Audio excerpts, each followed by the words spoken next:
방금 소개받은 요비리 디렉터 박은정입니다.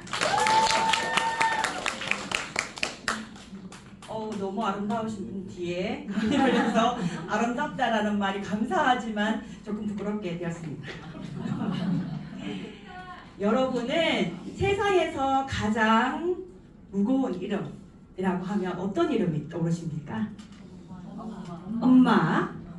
저는 장미단이라고 생각했었는데 엄마, 아빠, 부모 뭐 이런 말들이 있죠. 저는 그 모든 말을 포함해서 한 단어 가장이라는 말이라고 생각합니다. 저는 20대 초반에 대학생인 남편과 결혼을 해서 20대에 학생인 남편을 보호하는 가장이 되었습니다. 결혼하는 순간부터 바로 저는 가장이었어요. 왜냐하면 남편이 대학교 3학년이었기 때문에 공부하는 남편을 뒷바라지하는 멋진 여자로 살기로 했습니다. 그렇지만 제가 생각하는 것만큼 가장이라는 것이 쉽지 않더라고요. 여기 남자분이 되게 많이 계신데요. 아마 저와 비슷한 마음이 아닐까 생각합니다. 가장이 된 저는 첫 번째 제가 했던 일이 바로 대학교 정문 앞에서 18평 식당을 시작했습니다. 25살이라는 어린 나이에 식당을 시작했는데요. 보증금 2천만 원, 월 100만 원, 인테리어 비용 2천만 원으로 시작했습니다. 당연히 부모님에게 빌려서 했습니다. 저희 부모님께서는 식당을 하셨기 때문에 아주 어릴 때부터 자연스럽게 이 일에 익숙해져 있었기 때문에 어렵지 않게 쉽게 시작했습니다. 혹시 그거 아세요? 식당 하는 사람은 굶어 죽지는 않습니다. 늘 밥이 있기 때문에 밥을 먹고 살겠다 생각하고 시작했었습니다. 그렇게 가게를 시작하고 3,000원, 만원, 비 오는 날은 공치는 날도 있고, 그렇지만 이렇게 한 명, 두 명 손님이 늘어나서 1년이 지나갔을 때쯤 3,000원짜리 된장찌개를 팔아서 하루에 100만 원씩 판매하는 가게가 되었습니다. 벌써 박수 넣으면 오늘 강의 끝날 때쯤 되면 아마 환호가 나올 것 같습니다. 그렇지만 가게가 잘 되면 여러분 어떤 생각이 드세요? 벌 때 더 벌어야죠. 더 벌 수 있는 방법은 18평인 가게가 너무 작았어요. 사실은 18평에서 배달까지 충분히 다 돌려서 벌 수 있는 돈이 100만 원이었기 때문에 저는 정말 고민해 보셨어요. 가게를 확장할 건가 말 건가. 다 저에게 조언해 주셨어요. 가게를 확장하라고. 그런데 저는 이런 생각이 들었거든요. 보증금 2천만 원, 월 100만 원. 확장하면 보증금 4천만 원에 월 200이 됩니다. 인건비는 그때 600만 원 정도 들었는데 2배로 들어야 되기 때문에 800에서 1200만 원 정도 인건비가 됩니다. 여기까지도 괜찮아요. 근데 제가 어디에다가 가게를 열었다 그랬죠? 대학교 정문 앞에요. 대학교는 특성상 12달 중에 7개월만 장사를 할 수 있습니다. 5개월은 마이너스 경영이기 때문에 그 5개월 동안 저는 월세랑 인건비 대략 한 600만 원에서 800만 원씩 매달 마이너스를 해야 됐습니다. 아무리 생각을 해도 저는 갓난쟁이를 어린이집 보내고 14시간, 15시간씩 일을 하는데 돈은 누가 받아가요? 건물주가 받아가요. 더 이상 확장하는 것은 의미가 없다고 생각했던 저는 가게를 권리금 1억을 받고 그 시대에 넘겼습니다. 다음 가게는 저는 이런 생각을 했어요. 월세 작은 곳, 내 혼자 운영할 수 있는 곳, 그리고 아침부터 저녁까지 식당에 장을 봐가지고 요리를 해야 되는 시간을 많이 쓰지 않는 일 찾다 보니 7평짜리 요하고 프랜차이즈를 시작했습니다. 나름 자신도 있었고 성공 한번 해봤던 경험이 있었기 때문에 쉽게 시작했습니다. 보증금 1,000에 월 50, 반으로 줄었죠. 그리고 가맹비 4천만 원 들어갔습니다. 그리고 인테리어 비용 1,000만 원으로 시작했는데요. 사실은 너무너무 좋았어요.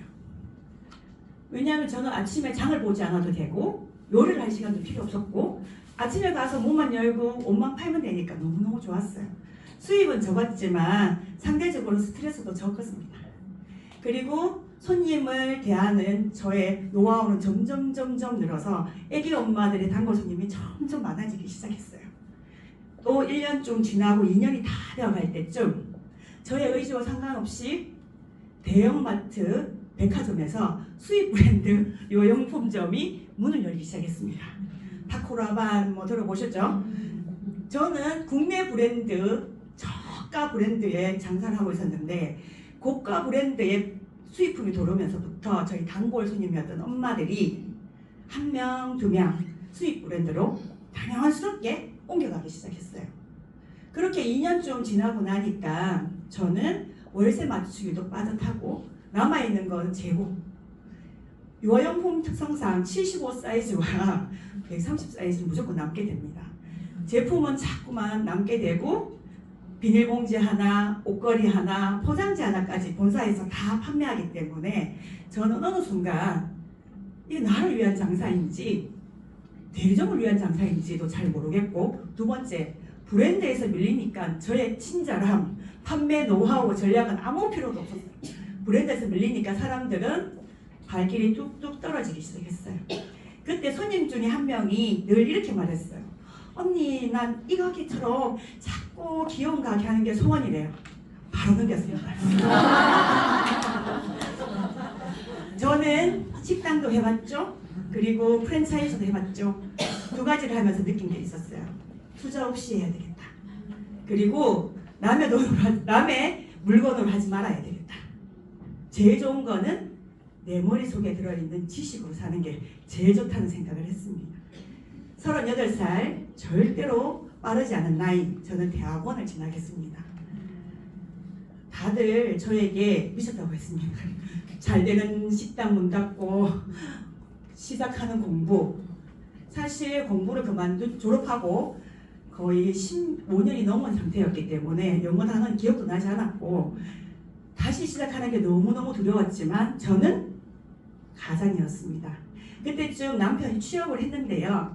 저희 남편은 직업상 사명감을 목숨같이 생각하시는 분이고 월급은 전혀 상관하지 않는 그런 직업을 선택하시면서 역시 저는 당연스럽게 가장이 될 수밖에 없었기 때문에 저희 노후, 두 사람의 노후까지 생각해서 늙어도 할 수 있는 일, 나만 똑똑하면 할 수 있는 일, 가게 없어도 할 수 있는 일, 심리상담사가 되기로 시작했습니다. 심리상담사가 되려고 하면은 석사가 필수적이고요. 자격 과정이 많습니다. 자격증이 천천히 망하려면 상담을 하고 빨리 망하려면 주식을 하라는 말 아시죠? 그만큼 모든 수련의 돈이 100만 원, 100만 원, 100만 원 이렇게 들어갑니다. 그래서 학비하고 다 하면 보통 한 여기 들어가 2천만 원 정도가 들어가는데요. 다행히 저는 타고난 근면 성실함으로 알바까지 해가면서 학비 비도 없이 석사를 졸업했습니다. 졸업하고 바로 박사를 진학했죠. 진학하고 난 다음에 지역에, 여기 대구죠. 사진을 보시면 아시는 분은 아실 텐데 국립초등학교 전문상담사 모집 공고가 떴습니다. 70대 1의 경쟁력을 뚫고 저는 입사를 했습니다. 저는 국립초등학교의 전문상담사가 되면 월급은 500만 원 정도 되는 줄 알았습니다. 첫 달 월급은 187만 원. 그래도 괜찮았어요. 무기계약직이 되면 오를 거라는 희망이 있었거든요. 그리고 다들 원하더라고요. 무기계약직. 그래서 저는 그 무기계약직이 되기 위해서 187만 원이라는 월급을 받으면서 1년을 버텼어요. 그런데 무기계약직이 되고 첫 번째 달 월급 얼마였을까요? 한 250만 원 정도 됐겠죠? 189만 원. 2만 원을 더 주시더라고요. 지금 너무 당황해서 혜연 씨한테 물어봤어요. 혹시 10년 후에도 나는 이 돈을 받아야 되냐? 실무원 스님께서 하시는 말씀이 10년이 지나면 30만 원의 수당이 더 붙습니다. 순간 217만 원. 네, 어이가 없는 일이었어요. 저로서는 사실 하루에 100만 원씩 벌었던 저는 이해할 수가 사실 없었어요. 왜 사람들이 이 돈을 받고 일을 하는지 사실 처음에는 이해가 안 됐지만 그래도 왜 따박 월급 준다는 그 기분 아시잖아요. 그것 때문에 1년을 버텼어요. 그런데 내가 10년을 더 일했을 때 217만 원을 준다는 소식을 듣는 순간 바로 사직서를 적어서 교감 선생님한테 제출했습니다. 그리고 교감 선생님께서 말씀하셨어요. 왜 그만두시냐고. 차마 월급이 적어서 그만둔다는 말을 못하고 초등학생이라 상담을 하려니 대화가 잘 안 돼요. 저는 대학교 가서 상담을 해야 되겠습니다 하고 무기계약직을 달고 하루 만에 사표를 냈습니다. 네 번째 직업은 학교는 매일 출근하는 게 사실 저는 너무 힘들었어요. 그리고 매일 출근하는 것뿐만 아니라 거기에 대한 보상이 나한테 적다고 생각했어요. 그래서 저는 그때 학교에서 시간 강사 제의를 받고 대학에서 강의를 시작합니다. 강의를 시작하면 사실 월급만큼 들어오지는 않아요. 그렇지만 프리랜서로 상담할 수 있었기 때문에 저는 몇 달이 되지 않아서 전문 상담사로 있던 시간보다 월급의 2배 정도 수입을 가져올 수 있었고요. 매일 힘든 사람들의 이야기를 들어야 했지만 사실은 되게 뿌듯했어요. 나의 가치, 존중감이 올라가고 있었고 내가 하나씩 스택이 쌓일 때마다 나를 통해서 회복되는 사람이 늘어나는 게 너무너무 좋았어요. 혹시 저기 글자가 보이세요? 잘 안 보이시죠? 저게 뭐냐면 대학 교수는 한 학기가 마칠 때마다 학생들에게 강의 평가를 받습니다. 저는 몇 년간 강의 평가 99점을 받는 학교에서 가장 인정받는 교수였습니다. 그랬기 때문에 저는 이거 10년 정도는 이렇게 살아도 괜찮겠다 라는 마음이 들어서 정말 열심히 학생들 가르치고 공부해서 역시 또 수천만 원의 학자금 대출을 하면서 그리고 수천 시간의 수련을 하면서 박사 과정을 마쳤습니다. 그런데 이 4가지 직업을 하면서 저는 한 가지 이상한 것을 깨달았어요. 내가 가지고 있는 이 직업들, 그렇지만 이 직업들 중에서 무엇인가 하나도 나에게 만족감을 주지 못했어요. 교수 만족했다면서요? 정말 만족했죠. 그런데 2019년 6월 국회에서 시간 강사인 저에게 의견도 한 번도 물어보지 않고 시간 강사법 폐지라는 법을 통과시켜 버렸습니다. 시간 강사를 보호한다는 법이었는데요. 결국 시간 강사들은 다 잘리게 됐습니다. 왜냐하면 학교에서 9시간을 시간을 보장해줘야 되는 법이었기 때문에 학교에서는 굳이 그런 보장을 가지고 교수를 채용하고 싶지 않았던 거죠. 다행히 저는 강의 평가가 좋았기 때문에 바로 겸임교수로 바로 채용이 되었습니다. 그런데 저는 강사라는 너무너무 만족하고 좋았던 그 직업이 그 사건 하나로 너무너무 매력이 없어졌어요. 내가 아무리 잘 가르쳐도 내가 아무리 많은 스펙을 가져도 학교에서 나가 잘라버리는 순간 나는 바로 수입이 영원이 되는 경력이 단절된다는 것을 그 순간 깨달았기 때문에 2019년 6월 저는 다른 직업을 선택해서 됐어요. 왜냐하면 그때도 저는 3명의 아들과 공부하고 있는 남편의 가장이었기 때문이었습니다. 4번째 직업까지 지나면서 저는 5번째 직업, 내 인생의 마지막 직업을 선택할 수 있을 거라고 생각했어요. 그래서 공부한 사람이잖아요. 4가지를 비교하기 시작했어요. 첫 번째, 식당은 돈은 많이 벌었지만 가족과 함께 있을 수 있는 시간이 없었고 월세, 인건비, 인테리어비 내가 매달 지출해야 하는 고정 비출이 너무 많아서 부담스러웠다. 2번째, 프랜차이즈 시작도 좋았고 운영할 때 편했지만 트렌드 밀리니까 바로 아웃이었다. 제품력이 안 따라주면 안 된다. 3번째, 안정적인 수입, 직장이 너무 좋았지만 소득의 한계가 있었고 내가 노력해도 그 소득의 한계를 넘어설 수 없었다. 4번째, 교수, 정말 내 마음대로 프리랜서로 사용할 직업을 만끽할 수 있었지만 소득의 지속성이 없었다. 4가지 직업을 통해서 제가 깨달은 바가 있었죠. 그럼 5번째 직업은 이 기준을 통해서 아마 직업을 선택하지 않았겠어요? 그때 제 나이 2019년 6월이요 47살이었습니다. 아까 셀라베브 강사님이 47살이라고 하는데 제가 저때 여러분 그래프 보이세요? 이게 금융감독원의 자료입니다. 보시면 알겠지만 여기 정점에서 노란색이 수입 지출 곡선이고요. 파란색 선이 수입 곡선입니다. 수입은 최고치를 지나 이제 급격하게 떨어지기 시작하고 지출은 어때요? 더 최고치를 향해서 가는 나이가 47살입니다. 47살인 저는 모아둔 돈도 없고 집도 없고 고정적인 수입도 없고 남편에게 기대기에는 아직도 사명감에 붙어 계시고 저는 새로운 직업을 선택할 수밖에 없었어요. 그때 6년 전부터 네트워크 마케팅을 하는 동생이 저에게 이렇게 말했어요. 언니 한번 회사가 어떤지 한번 들어놔봐. 왜냐면 제가 5년 동안 한 번도 안 들었거든요. 6년 돼서 제가 이제 무언가 새로운 일을 찾아야 하니 동생의 이야기를 귀담아 들을 수밖에 없었어요. 그래서 여러분처럼 이렇게 초대가 돼서 자리에 앉았죠. 그때는 이렇게 하루 원데이가 아니었고 1박 2일 캠프로 진행되는 신규 세미나였어요. 그곳에 갈 때 저는 이런 마음이었어요. 내가 어설피 있다가는 정신이 확 빠져가지고 넘어갈 수도 있다. 정신을 단디 잡아야 된다. 이렇게 외국 말대로 단디 잡아야 된다는 생각을 가지고 반신반의해서 혹시나 새로운 기회가 있을까? 아니면 정신 나가면 안 된다. 이 두 가지 마음을 가지고 저는 신규 세미나라는 곳에 참석하게 되었습니다. 거기서 저는 첫 강의를 들을 때 어떻게 들었을까요? 저 사람이 사기를 치나 이상한 말을 하나 너무너무 집중해서 들었어요. 근데 1시간이 지나고 2시간이 지나고 3시간이 지나면서 제 귀에 딱 들렸던 한마디가 있었어요. 이거였어요.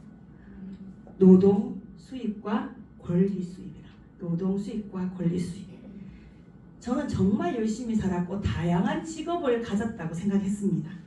그런데 제가 가졌던 식당, 프랜차이즈도 말이 프랜차이즈지 작은 프랜차이즈라 그냥 나의 노동으로 돈을 버는 거였고 공부하는 거, 교수, 모든 직종이 다 노동 수입이었다는 걸 저는 알았어요. 저는 좀 더 업그레이드 된 직업이라고 생각했지만 그 모든 게 노동 수입 안에 포함됐다는 것을 알게 됐고 그것과 전혀 다르게 권리 수입이라는 자산 수입이라는 것을 알게 됐어요.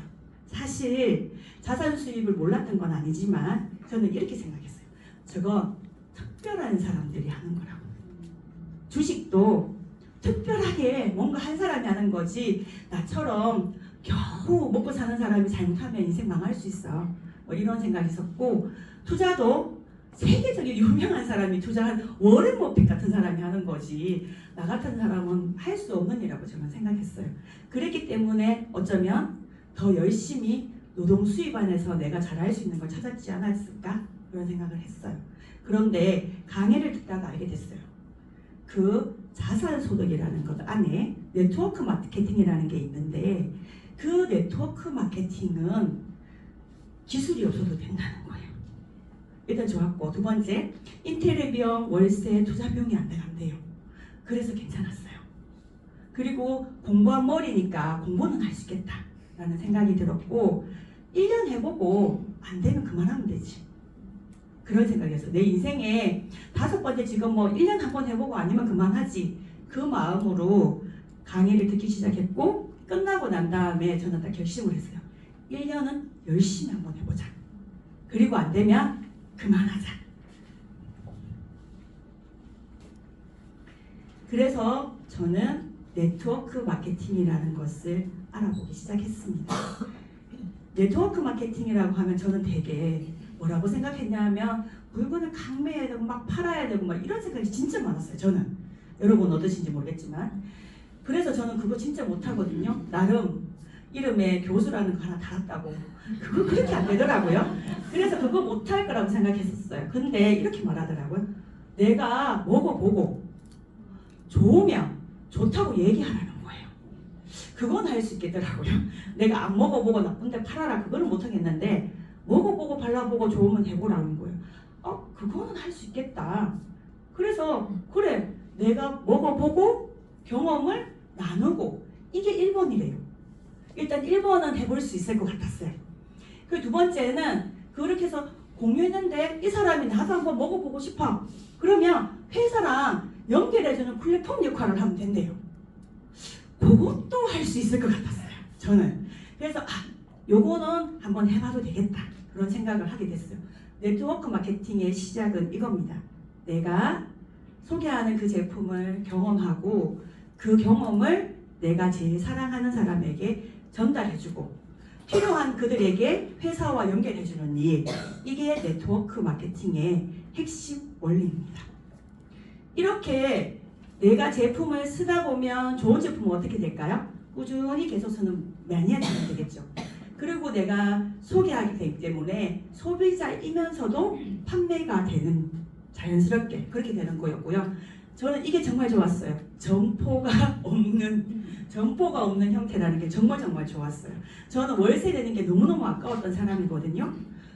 유지비용, 인테리어 비용이 없고 온라인상에 만들어지는 점포였기 때문에 점포가 없는 형태였어요. 그리고 중간마다 광고비나 이런 모든 것들을 회사에서 우리가 대신하기 때문에 우리에게 수익의 35%를 우리 같은 사람에게 나눠준대요. 35%라면 식당보다 마진이 높습니다, 여러분. 요즘은 식당에도 30% 마진이 잘 안 되거든요.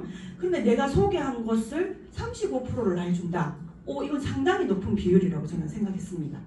그리고 이렇게 내가 전하고 만들어진 그 사람들의 연결된 것, 이 모든 것이 바로 내가 감히 생각지도 못했던 자산소득, 그리고 바로 유통 인프라를 통한 자산소득이라는 것을 깨닫게 된 겁니다. 여러분, 여기까지 들어보니까 한번 해볼만 하세요? 네. 그렇죠. 저도 한번 해볼만 했습니다. 네트워크 마케팅 시장, 내가 해보고 싶다고, 괜찮은 것 같아, 할 수 있을 것 같아 라고 해서 덤비는 건 저는 아니라고 생각해요. 왜냐고요? 제대로 알아보고 실수할 수 있는 것을 낮추고 성공할 수 있는 확률을 높이는 게 되게 중요하잖아요. 그랬을 때 흐름이 되게 중요합니다. 이거는 2022년 직접 판매 사업 통계 자료인데요. 2015년 글로벌 시장, 네트워크의 글로벌 시장이 211조에서 22년도에 244조로 확장되었습니다. 그런데 세계 시장이 33조가 확장되었는데요. 한국 시장은 2015년에 5조 2천억 원이었는데요. 22년에 24조로 확장되었습니다. 대한민국의 성장세는 지금 가파르게 올라가고 있고요. 자료에 의하면 3위로, 세계 3위로 확장세가 빨라지고 있습니다. 그리고 전문가에 의하면 2030년도에는 50년도 금액이 훨씬 더 증가할 거라는 것을 예측하고 있었어요. 저는 이 자료가 사실은 저한테 너무 좋았어요. 왜요? 저는 트렌드에 밀리는 브랜드를 한번 해봤잖아요. 그래서 절대로 트렌드에 밀리지 않아야 된다는 생각을 했기 때문에 이 자료가 참 좋았습니다. 자, 네트워크 마케팅 괜찮아. 한번 해보면 되지. 그냥 하면 될까요? 그냥 하면 제가 두 번째 했던 실수와 똑같아요. 프랜차이즈면 되지 라고 생각했던 거랑 똑같아요. 절대 그렇지 않습니다. 네트워크 마케팅에서 다 성공하는 거 아니잖아요. 실패하는 사람도 있고 성공하는 사람도 있어요. 왜요? 정확하게 따져보지 않았기 때문에 그렇다고 생각합니다. 성공하려면 성공할 수 있는 확률을 높여야 되고 실패할 확률을 낮춰야죠. 그러기 위해서 세 가지 꼭 따져봐야 되는 기준이 있습니다. 네트워크 회사 모두가 괜찮은 거 아니에요. 첫 번째, 회사가 탄탄한가 정확하게 알아봐야 되겠죠?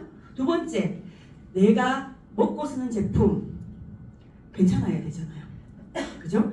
여러분 혹시 아무 데나서 누가 만들었는지 모르는 영양제 드시는 거 괜찮으세요?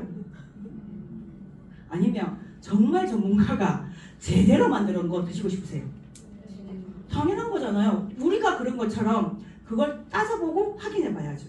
자, 회사도 괜찮고 제품도 괜찮아. 그러면 이게 돈이 되는지 봐야죠. 저는 가장이니까. 유성아 제품에 대해서 한번 비전에 대해서 한번 알아볼게요. 제가 이 이야기를 할 때 여러분 요즘에 주간보호센터가 엄청 많은 거 아시죠? 근데 주간보호센터가 다 색깔이 달라요. 집집마다 맞죠? 그 이유는 뭔지 아세요? 센터장의 마인드 따라 달라요. 당연한 거 아니에요? 센터장이 할머니를 너무너무 사랑하는 분이 센터장을 한다고 생각해봐요. 그러면 그 케어하는 손길이 다를 거 아니에요. 그런데 할머니하고 전혀 상관없는 사람이 돈 보고 하는 그거 주간보호센터가 어떻게 똑같을 수가 있어요? 정말 다르죠. 그만큼 오너의 생각은 정말 차이가 나요. 집에서 엄마가 어떤 교육관을 가지고 있느냐에 따라서 아이의 교육이 달라집니다. 맞죠? 집에서 엄마의 생각만 달라도 집에 아이들이 달라지는데 회사에서 오너의 생각이 얼마나 중요하겠어요. 그렇기 때문에 오너의 비전은 그 회사의 흐름과 같다고 보시면 됩니다. 유산화라는 이 회사의 비전은 세상에서 가장 건강한 가족을 만드는 것이 비전입니다. 그러면 이 비전을 가지고 있는 이 회사에서는 어떤 제품을 만들까요? 세상에서 가장 건강한 사람을 만들 수 있는 제품을 만들지 않겠어요? 그러면 건강에 포커스가 맞춰지는 제품을 만들겠죠. 그 만드는 사람이 누굴까? 제가 지금부터 열심히 연구를 해서 만드는 게 빠를까? 아니면 미생물학, 면역학, 세포 연구하시는 그분이 만드신 게 빠를까? 그분이 만드신 게 훨씬 더 빠르겠죠. 이 회사가 바로 그런 분이 만드신 거예요.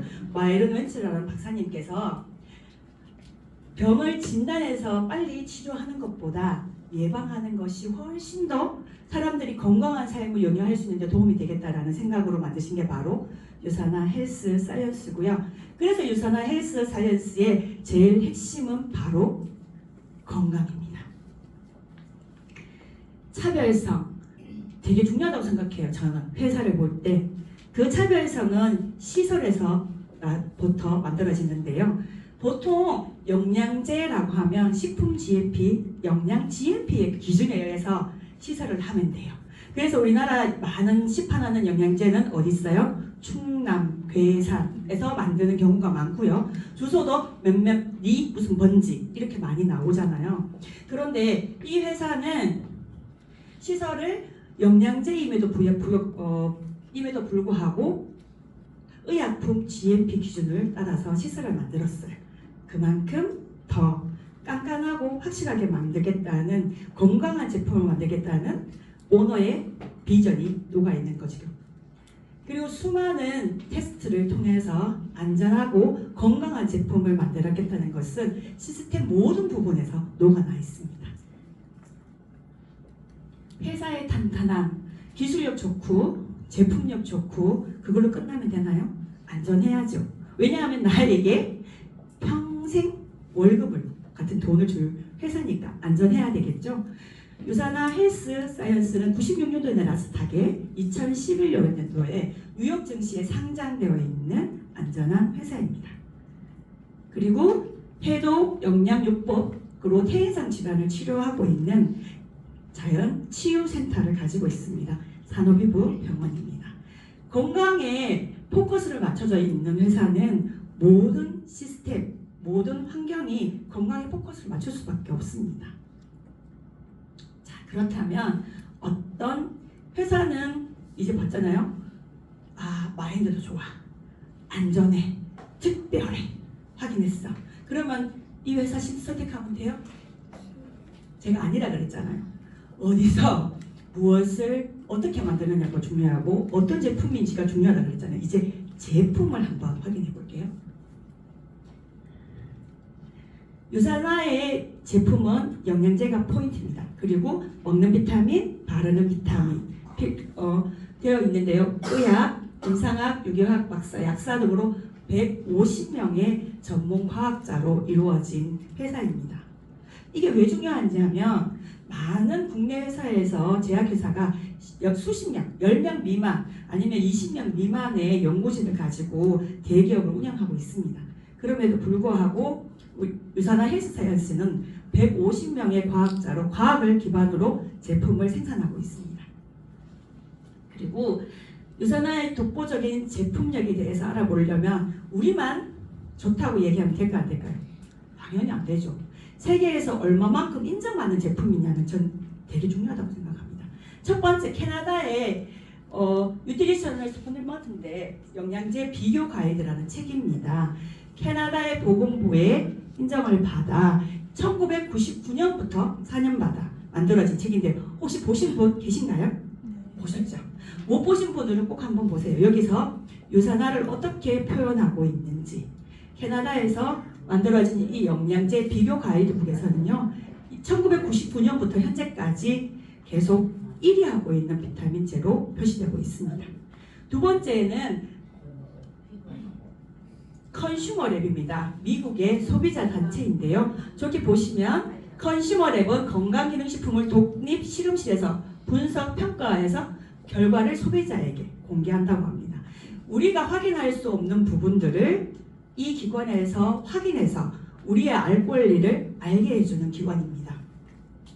여기에서 6년 동안 1위 하는 제품입니다. 미국에서도 인정을 받고 있죠. 다음은 한국입니다. 한국은 2019년부터 2023년 5년 동안 메디컬 헬스 대상이라고, 혹시 병원 가면 걸려있는 거 보셨어요? 이렇게? 병원에 쫙 걸려있잖아요. 그래서 저도 그런 생각이었어요. 우리가 먹고 있는 영양제도 저렇게 현수막이 쫙 달려있다면 사람들이 더 빨리 알지 않을까라는 생각의 그 상입니다. 거기에서 주는 상 중에서 종합 비타민 부분 1위 5년째 하고 있고요. 그리고 체중 조절식 3년 동안 연속으로 수상하고 있는 제품입니다. 캐나다, 미국, 한국에서 1등으로 인정받고 있는 제품 어떠세요? 믿을만 하죠. 여기서 끝이 아닙니다. 다음은 말레이시아입니다. 소비재 시장 연구 업체에서 연구한 결과 2023년 말레이시아에서 5년 동안 종합 비타민 부분 1위 하는 제품이고요. 필리핀에서 3년 연속 1위 하는 제품입니다. 홍콩에서는 칼슘제 중에서 가장 최고의 브랜드로 유산화를 선택하고 있고요. 태국에서는 코엔자임 Q10 부분에서 가장 최고의 브랜드로 유산화를 선택하고 있습니다. 세계에서 1등으로 인정하는 제품이라면 제가 하는 말이 아니니까 훨씬 더 신뢰가 가시죠. 선수들도 제가 이렇게 말하니까 아니 그거 다 광고하는 거 아니야? 유산화에서는 선수들이 원했을 때 유산화에서 줄 수 있고요. 모르는 선수 다 주지는 않습니다. 메달리스트에게 주고 있고요.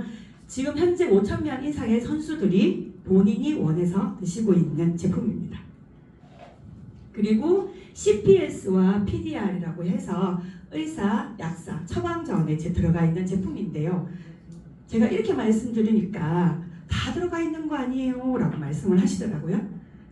그런데 여기에 들어가기 위해서는 3가지 기준을 꼭 통과해야 됩니다. 첫 번째, 안전성 평가라고 되어 있죠.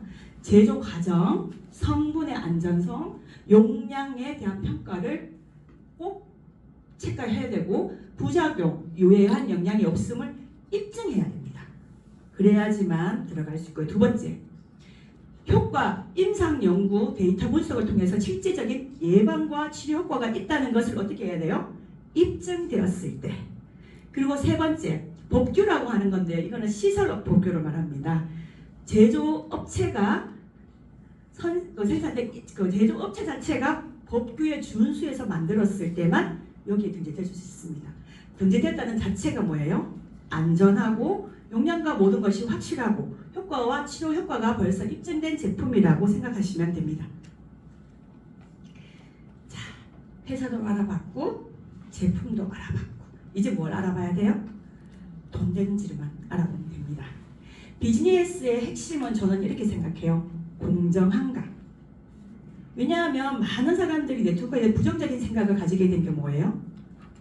앞에 한 사람, 몇몇 그 사람들만 많은 돈을 가져가고 모든 사람이 돈을 벌지 못하는 구조 때문에 부정적인 불법이라는 이미지를 가지게 됐다고 저는 생각합니다. 공정하고 합리적인 보상 플랜을 가지고 있다면 그 부분이 해결될 거라고 생각합니다. 그래서 여러분들은 뭘 확인하셔야 된다고요? 지금 제가 설명할 때 공정한지 합리적인지 꼭 체크해 보시기 바랍니다. 유산화는 2가지 회원으로 되어 있습니다. 사업자 회원과 소비자 회원으로 되어 있습니다. 사업자 회원의 경우는 가게 1개, 가게 3개를 만들 수 있습니다. 가게를 만든다는 것은 보이지 않는 가게를 만든다는 말이잖아요. 그런데 이건 어떻게 만드냐면 제품을 구매하실 때 모든 제품에는 포인트라는 게 있습니다. 이 포인트가 200포인트가 되면 가게 1개가 만들어집니다. 자동적으로. 그리고 6주 안에 우리가 400포인트를 구매했을 때 가게 3개가 만들어집니다. 분명히 1개랑 3개는 차이가 있겠죠. 소득의 차이가 있습니다.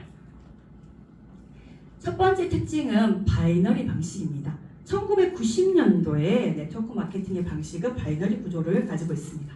나를 중심으로 A, D. 제가 A를 소개했어요. 제품을 먹고 좋아서. 그랬더니 A도 제품을 먹고 경험해보니 좋아서 B에게 소개를 한 거죠. B가 제품을 먹고 발라보고 좋으니까 C에게 전달을 했죠.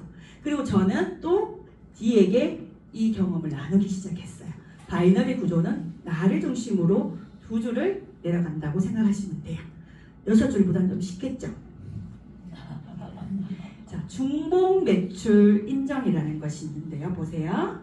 자, 나는 내 하부에 A, B, C, D의 회원이 제품을 먹고 있습니다. 제 밑에 저는 A와 D에게만 제품을 소개했기 때문에 이들이 먹는 200포인트는 당연히 나에게 올라오는 게 맞겠죠. 그런데 내가 소개하지 않은 C가 먹은 이 200포인트는요. B에게 올라가고요. A에게도 올라가고 나에게도 올라옵니다. 그리고 B가 소비한 200포인트는 A에게도 올라가고 나에게도 올라갑니다. 어디까지? 무한대로 계속 중복으로 매출이 인정됩니다. 어떤 곳에서는 5명까지는 인정해줄게. 내가 소개한 사람은 100% 인정해줄게. 내가 소개한 사람은 인정 안 해줄게. 이런 조건들이 많습니다. 그렇지만 이 회사는 유사나 헬스사이언스는 그 상관없이 너가 소개하지 않아도 상관없어. 너의 하부에서 올라오는 모든 점수는 모두 공유할 수 있어. 자, 세 번째는 주정산주 취급입니다. 일요일 자동으로 주문이 돌아가는 시점부터 토요일 3시까지 매출이 정산되어서 그 다음 주 금요일 날 8시 30분에 통장으로 입금되는 구조로 매주 토요일 날 3시까지 포인트가 정산이 돼서 입금되는 구조로 매주 되어 있습니다. 자, 제가 퀴즈를 내면 선물을 줘야 되죠. 질문을 할게 그냥. 제가 정말로 어렵게 경쟁력을 뚫고 제가 모모 학교에 B클래스 전문 상담소로 취직을 했잖아요. 월급을 얼마 받는지 아세요? 오, 맞았어요. 이거 똑똑하시다. 다 집중해서 듣고 계셨군요. 저 딴 생각하실 줄 알았어요. 187만 원을 받았어요. 그런데 저는 지금 매주 187만 원을 받고 있어요. 그게 가능한 게 네트워크 마케팅인 것 같아요. 자, 소실적의 20% 이게 무슨 말이냐 하면 보통 네트워크 구조는 이렇게 돼, 소득 구조가 이렇게 돼 있어요. 오래 하신 분들은 소득의 12%, 뭐 21%. 나는 오늘 금방 시작했으니까 3% 차이가 있어요. 내가 3%가 21%가 되는 게 너무너무 시간이 오래 걸리잖아요. 그죠? 그런데 유산화에서는 이렇게 되죠. 1시간 전에 가입했던, 1년 전에 가입을 했던, 직급이 높던 상관없이 내가 이번 주 안에 만들어 놓은 소득의 20%를 똑같이 받아요. 그 말은 뭐예요? 오래돼도 하는 노력은 똑같고 오늘 내가 가입해서 하는 노력은 똑같잖아요. 그 노력에 대한 비율은 똑같이 20% 적용해 준다는 말이에요. 저는 이걸 보면서 되게 공정하다는 생각을 되게 많이 했었어요. 저는 높은 학위를 교감생님보다 더 학위가 더 높았거든요. 그럼에도 교감생님보다 월급을 3분의 1밖에 못 받았어요. 더 많은 시간 수련을 했지만 저는 교감생님보다 더 적은 월급을 받았어요. 왜냐고요? 학교에 들어온 지 얼마 안 됐기 때문에. 그게 사실 어떤 구조화가 되어 있는 모습이죠. 그런데 유산화는 그거하고 상관없어요. 오늘 들어왔던, 1년 전에 들어왔던, 3년 전에 들어왔던 내가 한 노력의 20%를 똑같이 줍니다. 이해하시겠죠? 그래서 사재기가 필요 없습니다. 5번째, 자녀 실적 2월은 보통 네트워크는요, 영업 방식하고 비슷해요. 한 달의 마감, 뭐 일주일의 마감, 하루 마감 이렇게 돼 있어요. 마감이라는 걸 한다는 건 뭐냐면 마감하면 그 다음날 아침에 시작은 뭐예요? 0에서 시작한다는 말이고요. 근데 유산화는 마감이 아니고 정산이기 때문에 0에서 시작한 게 아니라 받고 남은 점수가 그 다음 주 첫 번째 시작 포인트라고 보시면 돼요. 언제까지? 그 포인트를 내가 다 받아먹을 때까지. 단 1점까지. 저는 1점이 남아있는 것도 본 적이 있거든요. 제가 그림에서. 나의 노력 단 1점도 허투루 사용하지 않겠다는 회사의 약속인 것 같았어요. 저는. 제가 그 1점을 2점을 위해서 치약을 하나 소개하는 그 노력까지도 인정해주겠다는 회사의 마음으로 저는 받아들였거든요. 여러분, 치약 한 개도 저는 이렇게 생각해요. 이만큼 큰 제품하고 치약 한 개는 우리가 노력할 때는 어때요? 두렵고 떨리는 마음으로 이 친구가 이걸 정말 좋은 마음으로 받아들일까? 아닐까? 저는 노력은 똑같다고 생각하거든요. 회사가 그것을 똑같이 인정해주는 제도입니다. 추가 비즈니스 센터라고 합니다. 가게 하나랑 세 개가 소득의 차이가 분명히 있다고 말했죠. 제가 가게를 식당을 한 개 할 때랑 10개 할 때랑 백종원이 생각해보세요. 백다방을 한 개 운영할 때랑 5,000개랑 운영할 때는 돈 차이가 나겠죠. 당연히 가게가 더 많을수록 수익이 확장이 될 수 있는 게 맞죠. 여기서도 똑같습니다. 저는 유산화를 2019년 6월에 1박 세미나에서 사업을 듣고 7월 1일부터 사업을 시작했습니다. 그때 저는 김 씨와 배 씨 언니에게 소개를 시켜줬어요. 배 씨는 동생이에요. 아는 동생. 다이어트를 시켰어요. 그래서 이 친구들 통해서 8개월 동안 열심히 제품을 나누고 연결하는 일을 통해서 8개월 정도 됐을 때 1번 가게가 5,000점으로 완성이 되었어요. 그러면 회사에서는 최대 700만 원까지의 수익을 여러분이 가져갈 수 있습니다. 뿐만 아니라 4번 가게, 5번 가게에 추가 가게를 받을 수 있습니다. 저는 두 사람의 통해서 라인을 만들어보고 이제 자신감이 조금 생겼어요. 그래서 9개월 차부터 세 번째 라인을 폈죠. 저랑 같이 공부하는 남선생님을 통해서 여기 계시거든요. 남선생님. 남선생님과 함께 세 번째 라인을 풀기 시작했어요. 자, 세 번째 라인까지 5,000점이 완성되면 추가로 800만 원이 더 벌 수 있는 구조입니다. 최대 800만 원까지. 그리고 추가 BC 가게가 2개 더 생깁니다. 자, 3개까지 만들면 이 정도 노하우가 생기죠. 당연히 4개를 만들어 봐야 되겠죠. 저는 4번째 가게를 만들고 있습니다. 현재. 그래서 4번째 가게가 완성되면 저는 최대 플러스 900만 원을 더 추가로 벌 수 있겠죠. 그리고 8번째 가게, 9번째 가게를 받습니다. 가게를 이렇게 많이 받았는데 가게를 뭐 할 거예요? 가게를 당연히 돈 버는데 사용해야죠. 가게는 이렇게 사용할 수 있습니다. 제가 함께 했던 김씨 언니 밑에다가 저의 4번 가게를 달았어요. 그래서 저는 여기서 다시 처음 시작하는 마음으로 다시 2 라인을 펴겠죠. 그랬더니 김씨 언니가 얼마 가지 않아서 1번 가게가 완성이 되었어요. 그래서 김씨 언니에게 또 4번 가게가 나온 걸 저의 4번 가게 밑에 달았어요. 자, 안씨 언니도 4번 가게를 밑에 달았어요. 그럼 우리는 어떻게 돼요? 너무너무 재밌게 신나게 사업을 할 수 있죠. 여기서부터 진정한 수입이 만들어지기 시작합니다. 이곳을 만들기 위해서 유산화 네트워크를 시작한다고 보셔도 될 만큼 여기서부터 소득은 극대화될 수 있는 구조를 가지고 있습니다. 얼마를 벌고 싶으세요? 저는 이 일을 시작할 때 생활비 벌려고 시작했습니다. 그리고 47살이었기 때문에 노후까지 우리의 삶을, 남편과 내 삶을 지킬 수 있는 소득을 만들려고 시작했습니다. 원하는 소득까지 만들 수 있고요. 여러분이 언제든지 원하는 금액을 도전할 때까지 계속 도전할 수 있는 회사입니다. 이 모든 것을 누리기 위해서 여러분은 25만 원에서 50만 원 정도의 제품으로 뭐 해야 돼요? 더 예뻐지고 더 건강해지면 되는 일입니다. 더 이상의 요구하지 않는 회사입니다. 무엇을 가장 중요하게 생각하는 회사? 건강을 가장 중요하게 생각하기 때문에 여러분은 25만 원에서 50만 원 가량의 제품으로 더 건강해지고 더 예뻐지는 일만으로도 이 일을 시작할 수 있는 일입니다. 유산화에는 이렇게 많은 보너스가 있어요. 보너스는 뭐예요? 받으면 좋은 거, 더 받으면 더 좋은 거. 맞습니다. 자, 유산화의 보너스 중에서 제일 인기가 있는 게 바로 여행 보너스인데요. 이거는 저랑 저희 여동생이랑 6년 저보다 6년 일찍 사업한 여동생이랑 엄마랑 같이 갔던 제주도 여행이에요. 지금도 이 여행을 위해서 사업을 시작하고 있고 프로모션을 하고 있습니다. 일본도 있고 와 너무 많은 곳을 갈 수 있는 가족과 함께 갈 수 있는 여행 많이 준비되어 있습니다. 자 이제 저의 이야기를 마무리하려고 합니다. 제 인생의 최악의 순간 여러분 언제인지 기억하세요? 2019년 사실 6월이 저는 저의 인생의 최악이라고 생각했습니다. 그런데 사실은 아니더라고요.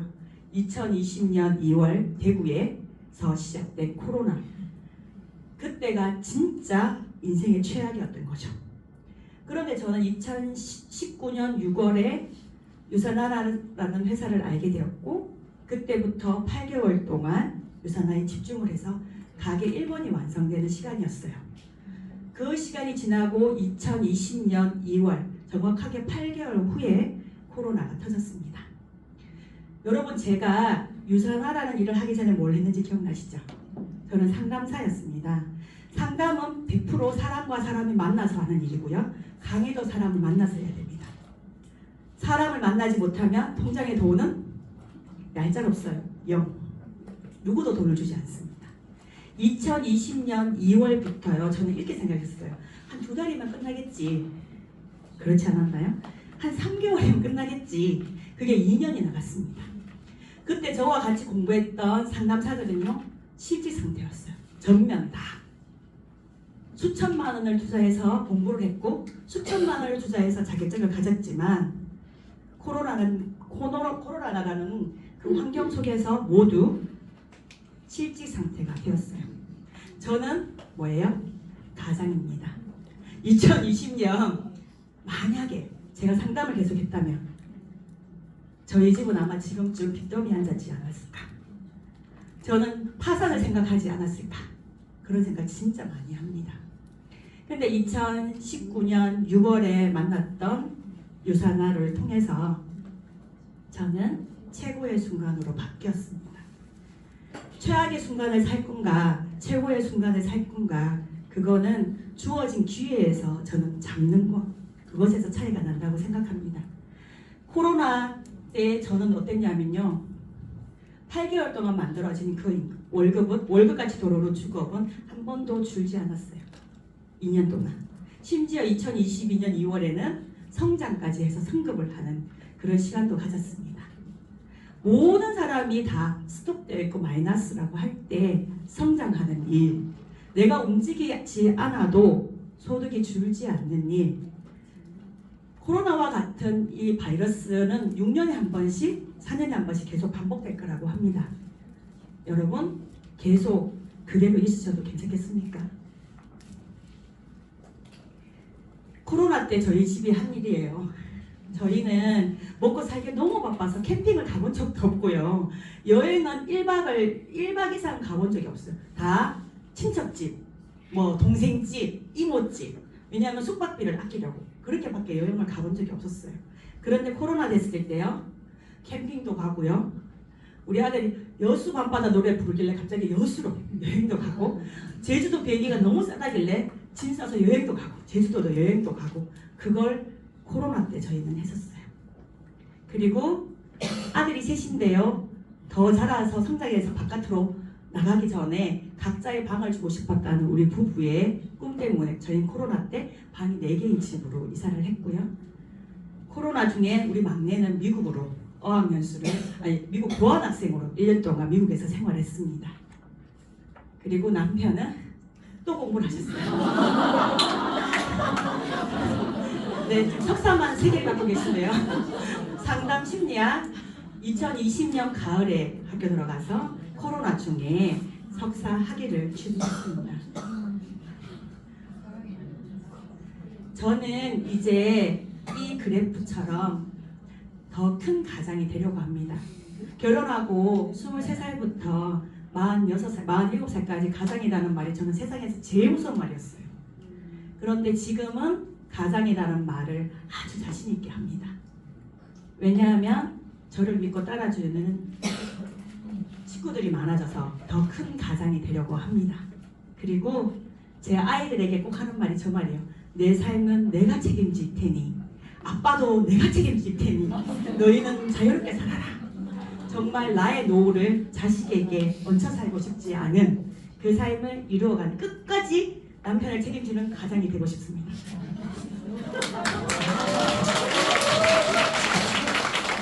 선택과 결정은 타이밍인 것 같습니다. 제 동생이 저에게 6년 동안 한번 유산아 들어봐, 한번 들어봐 6년을 얘기했거든요. 그게 들렸던 시기가 바로 6년째였습니다. 그때 그걸 듣고 가겠다고 선택한 건 저이고, 그 선택을 듣고 기회로 잡은 것도 저라고 생각합니다. 오늘 이 비 오는 날 비를 뚫고 오신 이유가 있지 않겠습니까? 여러분에게 저의 인생이 바뀐 것처럼 여러분의 삶에도 기회가 될 거라고 생각합니다. 누구에게나 우연을 가장한 기회가 찾아온다. 하지만 그것을 붙잡아 행운으로 만드는 것은 자신의 몫이다. 김연아님의 글인데요. 기회를 알아보는 데는 지혜가 필요합니다. 그리고 기회를 잡는 데는 용기가 필요합니다. 아직 용기가 없으십니까? 용기가 없다면 오늘 한번 해보세요. 1년 해보고 아니면 그만두면 되잖아요. 여러분의 인생이 완전히 바뀔 수 있는 기회, 오늘 모두 다 가져가시길 바랍니다.